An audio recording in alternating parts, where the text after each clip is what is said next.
Hello friends of Oak Hills, this is Pastor Dale with our weekly video Touchpoint. Today is Thursday, October 9, 2025. I bring us back to our reflections on the Proverbs. This is part 6 of an unannounced number of parts. We have established the methodology of the Proverbs, the massaging of biblical wisdom into one's heart using short, memorable statements to ponder. This is how one, quote, keeps his heart with all vigilance. Proverbs 4:23. Such biblical wisdom is the application of God's moral law to the practicalities of life. As we work through these reflections, we will see how the Ten Commandments are explained and expanded upon in the Proverbs. One such commandment is the seventh commandment: you shall not commit adultery. Proverbs contains much wisdom to apply this command, and much of that wisdom is packed into these chapters 5, 6, and 7. Today, I want to highlight some of the truth, some of the wisdom that Proverbs teaches about sexual immorality, the avoidance of sexual sin. So number one, the battle against sexual sin is a battle for the heart. I'm starting with a verse at the end of these 3 chapters because this is the central issue, not only for sexual sin, but for all sin. It's a battle for the heart. Chapter 7, verse 25 says, "Let not your heart turn aside to her ways," speaking about the ways of the forbidden woman. As we established before, all our actions flow out of from our heart. It's chapter 4, verse 23, a core verse for Proverbs. What we treasure, that is, what we believe to be good and true and beautiful, will shape all that we do, how we live. That battle against sexual sin starts with our heart. An appropriate battle prayer is to use, for example, Psalm 90, verse 14, where the psalmist says or prays, "Satisfy us in the morning with your steadfast love." This is heart language, heart work, satisfy our hearts. And this enables us to fight the temptation of sexual sin because our hearts are already filled up with God's steadfast love. Number 2, treasuring biblical wisdom will protect your heart from sexual sin. So just bridging off of that first point, guarding your heart, looking at your heart. The teaching of both chapter 6 and 7 begins with this appeal. Chapter 6, it says, "Bind wisdom on your heart always." Verse 21. And then chapter 7, the writer says, "Write wisdom on the tablet of your heart." In verse 3. Then the promise comes a couple verses after these commands about binding wisdom, writing wisdom on your hearts.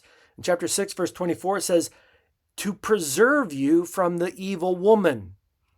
This will preserve you, protect you from that sexual temptation. Then chapter 7, verse 5 says, "And to keep you from the forbidden woman." The methodology of Proverbs, that is massaging biblical wisdom into one's heart, will protect you from the temptations of sexual sin. The heart will be filled up with the good and true and beautiful that comes from God's designs. Number 3, avoidance is a very real and valuable strategy to fight sexual sin. While the battle is for your heart, practical boundaries of the use of your time, the internet, even where you go, you travel, can help you avoid sexual sin.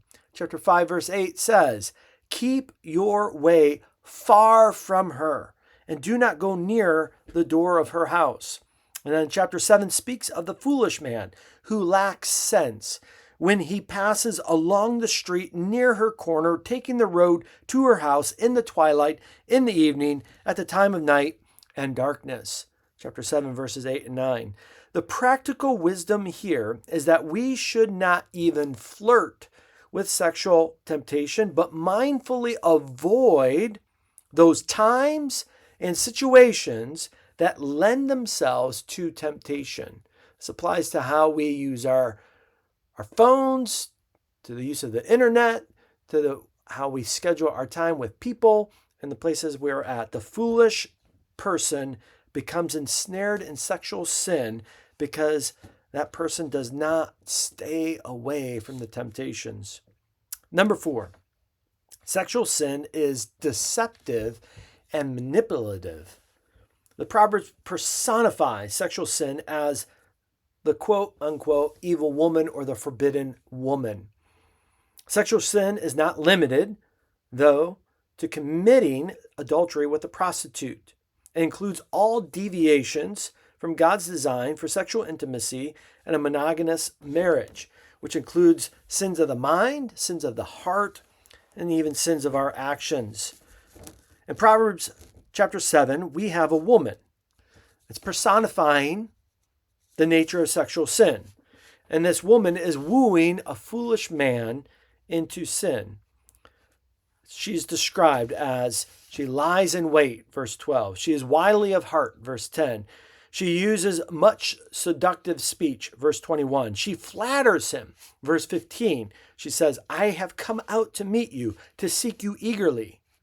All this reveals how deceptive and manipulative sexual sin is. The wise person is equipped to see and identify the emptiness of these promises and guard against the temptation. Then the writer of Proverbs also gives several motivations for avoiding sexual sin. These last few highlights speak of these motivations. So first, sexual sin leaves one crippled with guilt. This is a negative motivation. So chapter 5, verses 12 to 14 records the regretful cry of the one who has fallen into sexual sin. He says, how I hated discipline, and my heart despised reproof. I did not listen to the voice of my teachers. I am at the brink of ruin, of utter ruin. Of course, sin works deceptively to suppress this sense of guilt, to keep people in its own clutches. But being created in the image of God, however, means that no human is immune to such conviction of sin. It's written on our hearts. But secondly, second motivation, God's design for sexual intimacy brings delight. This is a positive motivation, to be sexually pure according to God's designs. Sometimes when Christians confront and condemn sexual sin, we could sound like sexual intimacy, all sexual intimacy as a whole, is evil or undesirable. But God has created sexual intimacy to be enjoyed and to be a blessing in the covenant commitment of marriage. We hear this in chapter 5, verses 18 and 19, where the writer says, let your fountain be blessed and rejoice in the wife of your youth, a lovely dare, a graceful doe. Let her breast fill you at all times with delight. Be intoxicated always in her love. This motivates our battle against sexual sin because we know there's a greater delight and a greater blessing in following God's designs. And the third motivation, sexual sin is destructive. Of course, this is, again, a negative motivation. The Proverbs acknowledge that sexual sin is tempting because of the promised pleasure, but they are blunt in exposing the end result of sexual sin. For example, in chapter 6:29, it says, none who touches her will go unpunished. Chapter 7, verse 27, her house is the way to Sheol, going down to the chambers of death. And back in chapter 6, verse 27, can a man carry fire next to his chest and his clothes not be burned? All these vividly portray the absolute danger of sexual sin. This ought to motivate us, to warn us, to avoid and fight against sexual temptation. This is how the Proverbs work. Short, memorable, very vivid statements that help us follow and apply God's moral law. Let's allow these wisdom teachings to be massaged into our hearts as we ponder the truths behind them. few items to highlight and draw your attention to this week here at Oak Hills. So I'm going to start with 3 items of prayer. Number 1, as always, our missionaries of the month are John and Tricia Dunning. They serve with Reformed University Fellowship on the Kansas State University campus. I'm going to pray for John's outreach and ministry amongst the students on K-State, and pray that God would bear fruit through his ministry efforts, drawing people to Christ and growing students in their maturity and faith. Secondly, we want to pray for John and Abby. Today is their wedding day. They're getting married, and we just want to be praying for their marriage and the start of their marriage journey. Pray God's blessing on them and the ceremony. I'm recording this earlier in the day, the ceremony later today, and just pray that God would bless them.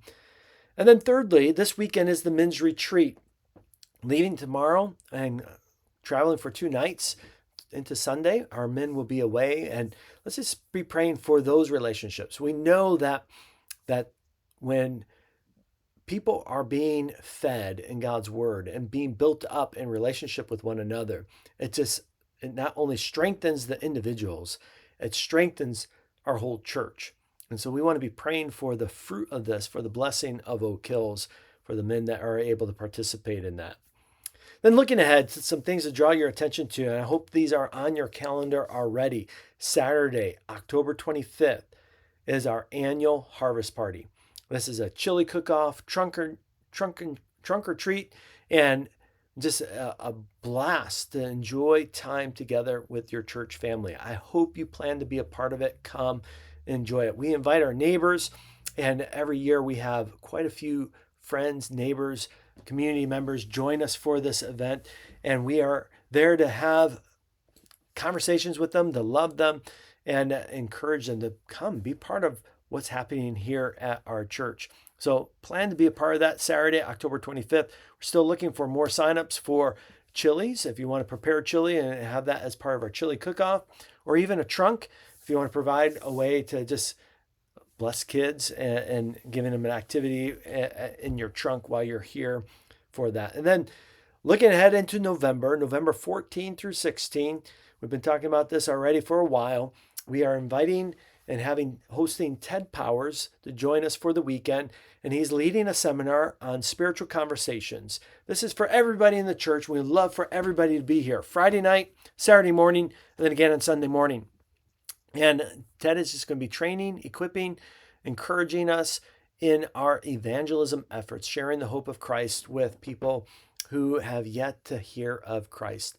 Love for you to be a part of that. When we want to offer childcare for anybody who would like to utilize childcare, and we are working together with other churches and our presbytery to help us cover that. And so our people can give themselves fully to that conference. And so if you are interested in coming and childcare would be a benefit to you, sign up so that we know that, so we can make the proper preparations for that. There is a link and a sign up available in the written Touchpoint, and I'd love for you to be a part of that. So, well, thank you for joining me today for our weekly Touchpoint. Look forward to being with you on Sunday for worship. God bless.